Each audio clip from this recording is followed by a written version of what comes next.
Hello అండి, నేను మీ Surekha. Welcome to Surekha tasty treats. మీకు కస్టర్డ్ పౌడర్ లేకుండా ఫ్రూట్ కస్టర్డ్ చేసుకోవచ్చని ఎంతమందికి తెలుసో నాకు కామెంట్లో చెప్పండి.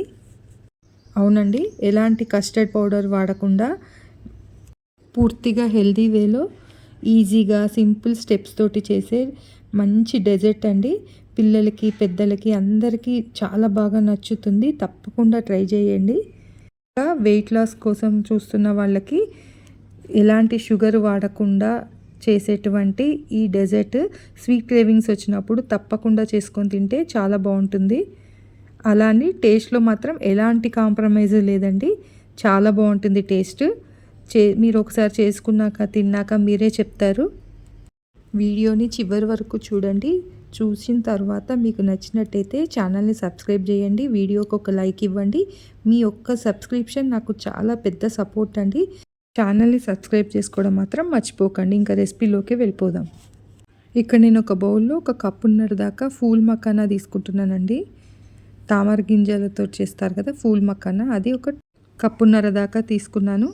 అందులో ఇప్పుడు 1 పావు కప్పు జీడిపప్పు తీసుకున్నానండి. అందులో ఇప్పుడు 1 4-5 స్ట్రింగ్స్ దాకా కుంకుమ పువ్వుని తీసుకున్నాను. ఇది వేస్తే మంచి కలర్ వస్తుంది.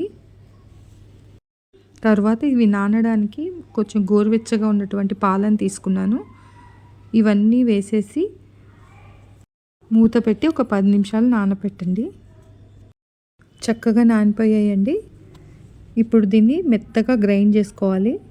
అట్లా వేసుకొని మెత్తగా గ్రైండ్ చేసుకోండి.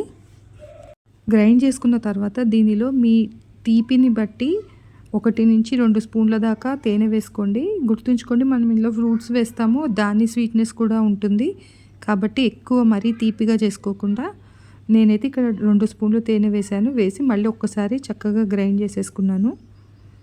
మీకు తేనె టేస్ట్ నచ్చకపోతే అప్పుడు షుగర్ వేసుకోండి. కానీ ఇది మనము పూర్తిగా షుగర్ లేకుండా చేస్తున్నాం కాబట్టి నేను ఇక్కడ షుగర్ వేయట్లేదు, తేనె వేసుకుంటున్నాను. తర్వాత మీకు నచ్చిన ఫ్రూట్స్ తీసుకోండి. మీకు ఏ ఫ్రూట్స్ ఇష్టమైతే ఆ ఫ్రూట్స్, సీజనల్ ఫ్రూట్స్ ఏవైనా తీసుకోవచ్చు. నేను ఇక్కడ గ్రీన్ గ్రేప్స్ తీసుకుంటున్నాను, ఇంకా బనానా తీసుకుంటున్నాను, ఇంకా యాపిల్ ముక్కలు తీసుకుంటున్నాను. అన్నీ కూడా సన్నగా తరుక్కున్నానండి. ఇంకా ఇప్పుడు నల్ల ద్రాక్ష వేసుకుంటున్నాను.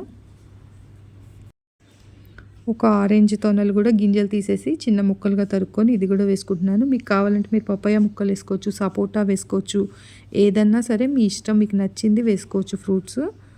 ఆ తర్వాత ఇప్పుడు మనం ఏదైతే గ్రైండ్ చేసి పెట్టుకున్నామో ఇది వేసేసుకోవాలి.